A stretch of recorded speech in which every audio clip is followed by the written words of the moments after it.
नमो नारायणाय। प्यारे स्नेहीजनों, आप सबको मेरा प्यार भरा राधे राधे। आपका दिन मंगलमय हो और प्रभु श्री हरि विष्णु की कृपा हमेशा आप पे यूं ही बनी रहे। इसी मंगल कामना के साथ आज हम श्रवणपान करेंगे श्री सत्यनारायण व्रत कथा। कथा शुरू करने से पहले यदि अपने चैनल को सब्सक्राइब नहीं किया है तो चैनल को सब्सक्राइब कर बेल आइकन को जरूर दबा लीजिएगा, ताकि आगे आने वाली वीडियो के नोटिफिकेशन आप तक टाइम पर पहुंचते रहें। आइए कथा श्रवणपान करते हैं। एक समय की बात है, नैमिषारण्य तीर्थ में शौनकादि 88,000 ऋषियों ने श्री सूत जी से पूछा, हे प्रभु, इस कलयुग में वेद विद्या रहित मनुष्यों को प्रभु भक्ति किस प्रकार मिल सकती है तथा उनका उद्धार कैसे होगा? हे मुनि श्रेष्ठ, कोई ऐसा तप बताइए जिससे थोड़े समय में ही पुण्य मिले और मनवांछित फल प्राप्त हो। इस प्रकार की कथा सुनने की हम इच्छा रखते हैं। सर्व शास्त्रों के ज्ञाता सूत जी बोले, हे वैष्णवों में पूज्य, आप सभी ने प्राणियों के हित की बात पूछी है, इसलिए मैं एक ऐसे श्रेष्ठ व्रत को आप लोगों को बताऊंगा जिसे नारद जी ने लक्ष्मी नारायण जी से पूछा था और लक्ष्मीपति ने मुनि श्रेष्ठ नारद जी से कहा था। आप सब इसे ध्यान से सुनिए। एक समय की बात है, योगी राज नारद जी दूसरों के हित की इच्छा के लिए अनेकों लोकों में घूमते हुए मृत्यु लोक में पहुँचे। यहाँ उन्होंने अनेक योनियों में जन्मे प्राय सभी मनुष्यों को अपने कर्मों द्वारा अनेकों दुखों से पीड़ित देखा। उनका दुख देख नारद जी सोचने लगे कि कैसा यत्न किया जाए जिसके करने से निश्चित रूप से मानव के दुखों का अंत हो जाए। इसी विचार पर मनन करते हुए वे विष्णु लोक में गए। वहाँ वे देव के इस भगवान नारायण की स्तुति करने लगे, जिनके हाथों में शंख, चक्र, गदा और पद्म थे, गले में वरमाला पहने हुए थे। स्तुति करते हुए नारद जी बोले, हे भगवान, आप अत्यंत शक्ति से संपन्न हैं। मन तथा वाणी भी आपको नहीं पा सकती। आपका आदि, मध्य तथा अंत नहीं है। निर्गुण स्वरूप सृष्टि के कारण भक्तों के दुख को दूर करने वाले आपको मेरा नमस्कार है। नारद जी की स्तुति सुन विष्णु भगवान बोले, हे मुनि श्रेष्ठ, आपके मन में क्या बात है? आप किस काम के लिए पधारे हैं? उसे निसंकोच कहो। इस पर नारद मुनि बोले कि मृत्यु लोक में अनेक योनियों में जन्मे मनुष्य अपने कर्मों के द्वारा अनेकों दुख से दुखी हो रहे हैं। हे नाथ, आप मुझ पर दया रखते हैं तो बताइए कि वो मनुष्य थोड़े प्रयास से ही अपने दुखों से कैसे छुटकारा पा सकते हैं? श्री हरि बोले, हे नारद, मनुष्यों की भलाई के लिए तुमने बहुत अच्छी बात पूछी है, जिसके करने से मनुष्य मोह से छूट जाता है। वह बात मैं कहता हूँ, ध्यान पूर्वक सुनो। स्वर्ग लोक व मृत्यु लोक दोनों में एक दुर्लभ उत्तम व्रत है जो पुण्य देने वाला है। आज प्रेमवश होकर मैं उसे तुमसे कहता हूँ। श्री सत्यनारायण भगवान का यह व्रत अच्छी तरह विधान पूर्वक करके मनुष्य तुरंत ही यहाँ सुख भोग कर मरने पर मोक्ष को प्राप्त करता है। श्री हरि के वचन सुन नारद जी बोले कि उस व्रत का फल क्या है और उसका विधान क्या है? यह व्रत किसने किया था? इस व्रत को किस दिन करना चाहिए? सभी कुछ विस्तार पूर्वक बताइए। नारद जी की बात सुनकर श्री हरि बोले, दुख व शोक को दूर करने वाला यह व्रत सभी स्थानों पर विजय दिलाने वाला है। मानव को भक्ति व श्रद्धा के साथ शाम को श्री सत्यनारायण जी की पूजा धर्मपरायण होकर ब्राह्मणों व बंधुओं के साथ करनी चाहिए। भक्ति भाव से ही नैवेद्य, केले का फल, घी, दूध और गेहूं का आटा सवाया मात्रा में लें। गेहूं के स्थान पर साठी का आटा, शक्कर तथा गुड़ लेकर व सभी भक्षण योग्य पदार्थों को मिलाकर भगवान का भोग लगाएं। ब्राह्मणों सहित बंधु बांधुओं को भी भोजन कराएं। उसके बाद स्वयं भोजन करें। भजन कीर्तन के साथ भगवान की भक्ति में लीन हो जाएं। इस तरह से सत्यनारायण भगवान का ये व्रत करने पर मनुष्य की सारी इच्छाएं निश्चित रूप से पूरी होती हैं। इस कलिकाल अर्थात कलयुग में मृत्यु लोक में मोक्ष का यही एक सरल उपाय बताया गया है। सूत जी बोले, हे ऋषियों, जिसने पहले समय में इस व्रत को किया था उसका इतिहास कहता हूँ, ध्यान से सुनो। सुंदर काशीपुरी नगरी में एक अत्यंत निर्धन ब्राह्मण रहता था। भूख प्यास से परेशान वह धरती पर घूमता रहता था। ब्राह्मणों से प्रेम करने वाले भगवान ने एक दिन ब्राह्मण का वेश धारण कर उसके पास जाकर पूछा, हे विप्र, नित्य दुखी होकर तुम पृथ्वी पर क्यों घूमते हो? दीन ब्राह्मण बोला, मैं निर्धन ब्राह्मण हूँ, भिक्षा के लिए धरती पर घूमता हूँ। हे भगवान, यदि आप इसका कोई उपाय जानते हो तो बताइए। वृद्ध ब्राह्मण कहता है कि सत्यनारायण भगवान मनोवांछित फल देने वाले हैं, इसलिए तुम उनका पूजन करो। इसे करने से मनुष्य सभी दुखों से मुक्त हो जाता है। वृद्ध ब्राह्मण बनकर आए सत्यनारायण भगवान उस निर्धन ब्राह्मण को व्रत का सारा विधान बताकर अंतर्धान हो गए। ब्राह्मण मन ही मन सोचने लगा कि जिस व्रत को वृद्ध ब्राह्मण करने को कह गया है मैं उसे जरूर करूँगा। यह निश्चय करने के बाद उसे रात में नींद नहीं आई। वह सवेरे उठकर सत्यनारायण भगवान के व्रत का निश्चय कर भिक्षा के लिए चला गया। उस दिन निर्धन ब्राह्मण को भिक्षा में बहुत धन मिला, जिससे उसने बंधु बांधुओं के साथ मिलकर श्री सत्यनारायण भगवान का व्रत संपन्न किया। भगवान सत्यनारायण का व्रत संपन्न करने के बाद वह निर्धन ब्राह्मण सभी दुखों से छूट गया और अनेक प्रकार की संपत्तियों से युक्त हो गया। उसी समय से यह ब्राह्मण हर माह इस व्रत को करने लगा। इस तरह से सत्यनारायण भगवान के व्रत को जो मनुष्य करेगा वह सभी प्रकार के पापों से छूटकर मोक्ष को प्राप्त होगा। जो मनुष्य इस व्रत को करेगा वह भी सभी दुखों से मुक्त हो जाएगा। सूत जी बोले, इस तरह से नारद जी से नारायण जी का कहा हुआ श्री सत्यनारायण व्रत को मैंने तुमसे कहा। हे विप्रो, मैं अब और क्या कहूँ? ऋषि बोले, हे मुनिवर, संसार में उस विप्र से सुनकर और किस किसने इस व्रत को किया वह हम सब सुनना चाहते हैं। इसके लिए हमारे मन में श्रद्धा भाव उत्पन्न हो रहा है। सूत जी बोले, हे मुनियों, जिसने इस व्रत को किया है वह सब ध्यानपूर्वक सुनो। एक समय वह विप्र धन व ऐश्वर्य के अनुसार अपने बंधु बांधुओं के साथ इस व्रत को करने को तैयार हुआ। उसी समय एक लकड़ी बेचने वाला बूढ़ा आदमी आया और लकड़ियां बाहर रखकर अंदर ब्राह्मण के घर में गया।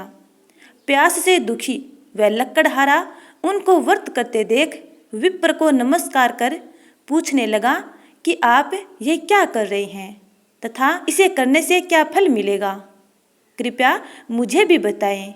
ब्राह्मण ने कहा कि सब मनोकामनाओं को पूरा करने वाला यह सत्यनारायण भगवान का व्रत है। इनकी कृपा से ही मेरे घर में धन धान्य आदि की वृद्धि हुई है। विप्र से सत्यनारायण व्रत के बारे में जानकर लकड़हारा बहुत प्रसन्न हुआ। चरणामृत लेकर वह प्रसाद खाने के बाद वह अपने घर गया।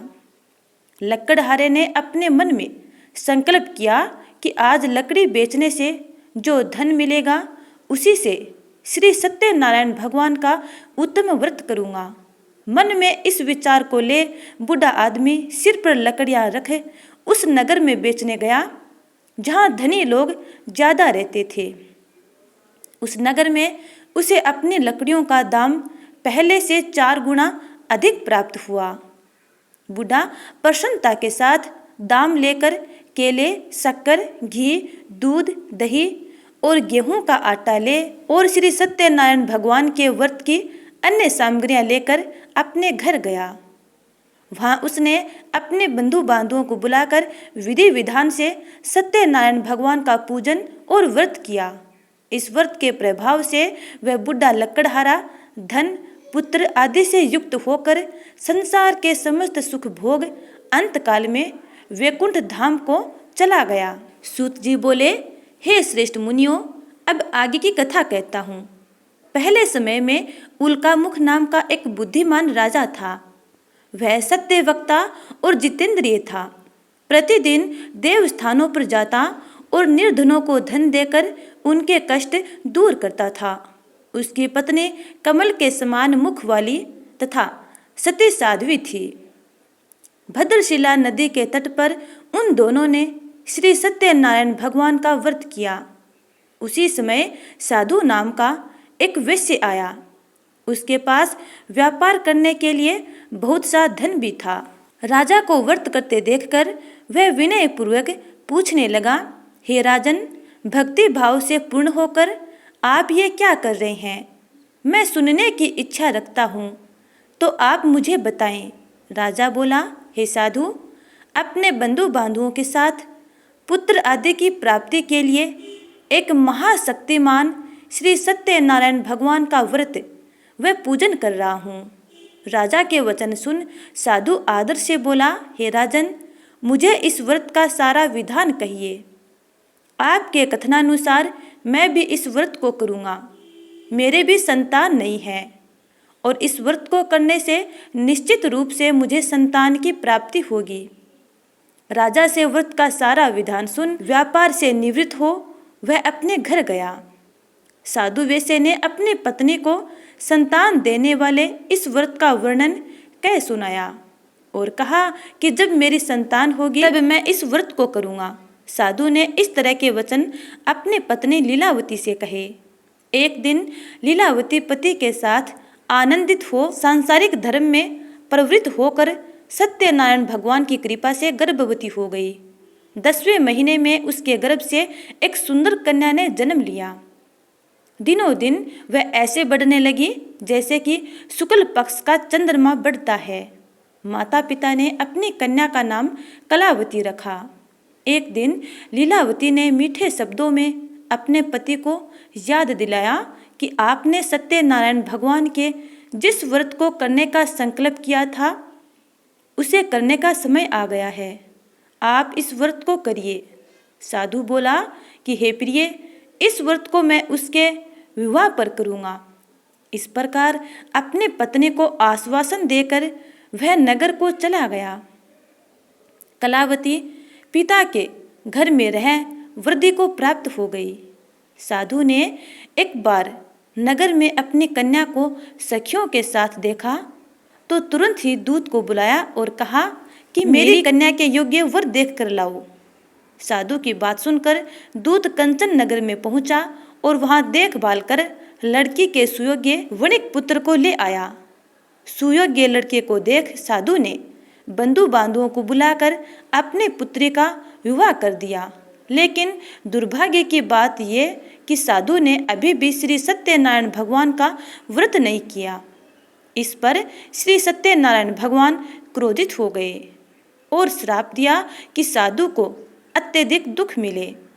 अपने कार्य में कुशल साधु बनिया जमाई को लेकर समुद्र के पास स्थित होकर रतनसारपुर नगर में गया।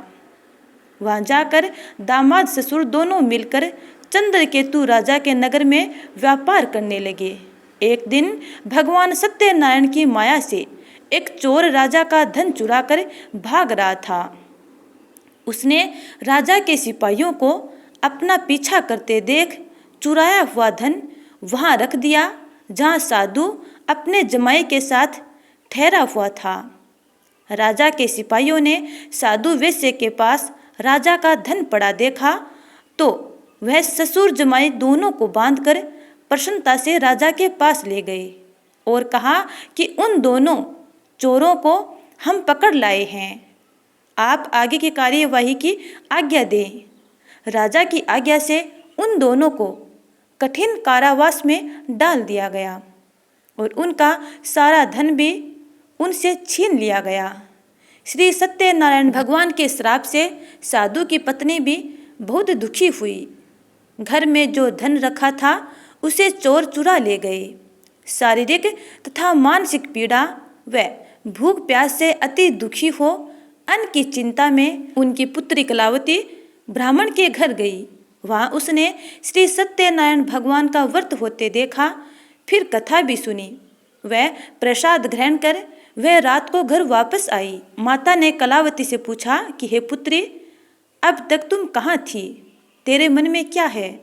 कलावती ने अपनी माता से कहा, हे माता, मैंने एक ब्राह्मण के घर में श्री सत्यनारायण भगवान का व्रत करते देखा है। कन्या के वचन सुन लीलावती भगवान के पूजन की तैयारी करने लगी। लीलावती ने परिवार व बंधुओं सहित सत्यनारायण भगवान का पूजन किया और उनसे वर मांगा कि मेरे पति तथा जमाई शीघ्र ही घर आ जाएं। साथ ही यह भी प्रार्थना की कि हम सबका अपराध क्षमा करें। श्री सत्यनारायण भगवान इस व्रत से संतुष्ट हो गए और राजा चंद्रकेतु को सपने में दर्शन देकर कहा कि हे राजन, तुम उन दोनों वेश्यों को छोड़ दो और तुमने उनका जो धन लिया उसे वापस कर दो। अगर ऐसा नहीं किया तो मैं तुम्हारा धन, राज्य व संतान सभी को नष्ट कर दूंगा। राजा को यह सब कहकर वे अंतर्ध्यान हो गए। प्रातःकाल सभा में राजा ने अपना सपना सुनाया, फिर बोले कि वणिक पुत्रों को कैद से मुक्त कर सभा में लाओ। दोनों ने आते ही राजा को प्रणाम किया। राजा मीठी वाणी में बोला, हे महानुभावों, भाग्यवश ऐसा कठिन दुख तुम्हें प्राप्त हुआ है, लेकिन अब तुम्हें कोई भय नहीं है। ऐसा कह राजा ने उन दोनों को नए वस्त्र आभूषण भी पहनाए और जितना धन उनका लिया था उससे दुगुना धन वापस कर दिया। दोनों वैसे अपने घर को चल दिए। सूत जी बोले, वैसे ने मंगलाचार कर अपनी यात्रा आरंभ की और अपने नगर की ओर चल दिए। उनके थोड़ी दूर जाने पर एक दंडी वेशधारी श्री सत्यनारायण ने उनसे पूछा, हे साधु, तेरी नाव में क्या है? अभिमानी वणिक हंसता हुआ बोला, हे दंडी, आप क्यों पूछते हो? क्या धन लेने की इच्छा है? मेरी नाव में तो बेल व पत्ते भरे हुए हैं। वैश्य के कठोर वचन सुन भगवान बोले, तुम्हारा वचन सत्य हो। दंडी ऐसा वचन कह वहां से दूर चले गए। कुछ दूर जाकर समुद्र के किनारे बैठ गए। दंडी के जाने के बाद साधु वैश्य ने नित्य क्रिया के पश्चात नाव को ऊंची उठते देखकर अचंबा माना और नाव में बेल पत्ते आदि देख वह मूर्छित हो जमीन पर गिर पड़ा। मूर्छा खुलने पर वह अत्यंत शोक में डूब गया तथा उसका दामाद बोला कि आप शोक न मनाएं, यह दंडी का शाप है, इसीलिए हमें उनकी शरण में जाना चाहिए, तभी हमारी मनोकामनाएं पूरी होगी। दामाद की बात सुनकर वे दंडी के पास पहुंचे और अत्यंत भक्ति भाव से नमस्कार करके बोला, मैंने आपसे जो असत्य वचन कहे थे उनके लिए मुझे क्षमा कर दें। ऐसा कहकर महान शोकातुर हो रोने लगा। तब दंडी भगवान बोले, हे वणिक पुत्र, मेरी आज्ञा से बार बार तुम्हें दुख प्राप्त हुआ है, तू मेरी पूजा से विमुख हुआ। साधु बोला, हे भगवान, आपकी माया से ब्रह्मा आदि देवता भी आपके रूप को नहीं जानते, तभी मैं अज्ञानी कैसे जान सकता हूँ? आप प्रसन्न होइए। अब मैं सामर्थ्य के अनुसार आपकी पूजा करूँगा, मेरी रक्षा करो और पहले के समान नौका में धन भर दो। साधु वैश्य के भक्ति पूर्वक वचन सुनकर भगवान प्रसन्न हो गए और उसकी इच्छा अनुसार वरदान देकर अंतर्ध्यान हो गए। ससुर जमाई जब नाव पर आए तो नाव धन से भरी हुई थी। फिर वहीं अपने अन्य साथियों के साथ सत्यनारायण भगवान का पूजन कर अपने नगर को चल दिए। जब नगर के नजदीक पहुँचे तो दूत को घर पर खबर करने के लिए भेज दिया। दूत साधु की पत्नी को प्रणाम कर कहता है कि मालिक अपने दामाद सहित नगर के निकट आ गए हैं।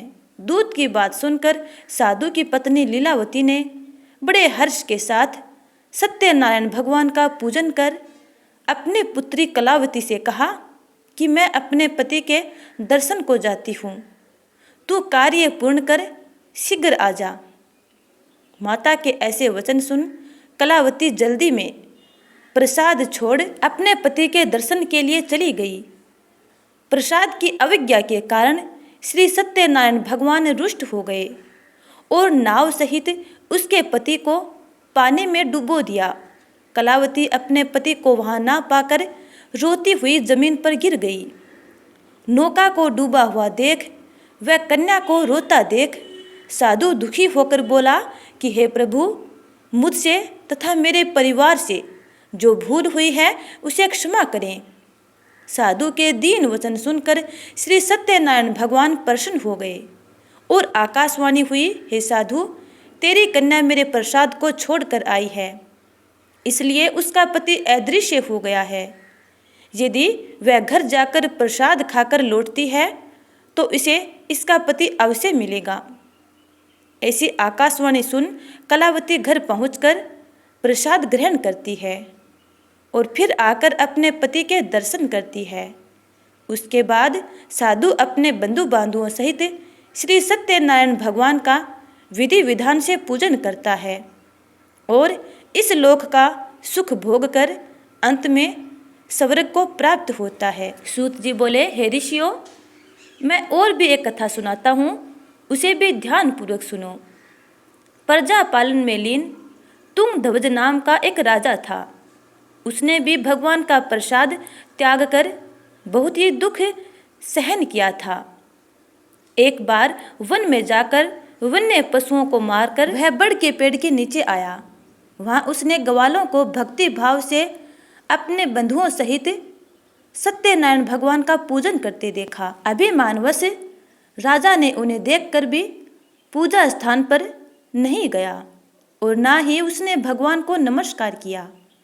ग्वालों ने राजा को प्रसाद दिया, लेकिन उसने वह प्रसाद ग्रहण नहीं किया और प्रसाद को वहीं छोड़ वह अपने नगर को चला गया। जब वह नगर में पहुंचा, वहां सब कुछ नष्ट हुआ पाया तो वह शीघ्र ही समझ गया कि यह सब भगवान ने ही किया है। वह दोबारा ग्वालों के पास पहुंचा और विधि विधान पूर्वक पूजा कर प्रसाद को ग्रहण किया तो श्री सत्यनारायण भगवान की कृपा से सब कुछ पहले जैसा हो गया। दीर्घ काल तक सुख भोगने के बाद मरणोपरांत उसे स्वर्गलोक की प्राप्ति हुई। जो मनुष्य परम दुर्लभ इस व्रत को करेगा तो भगवान सत्यनारायण की अनुकंपा से उसे धन धान्य की प्राप्ति होगी। निर्धन धनी हो जाता है और भय मुक्त हो जीवन जीता है।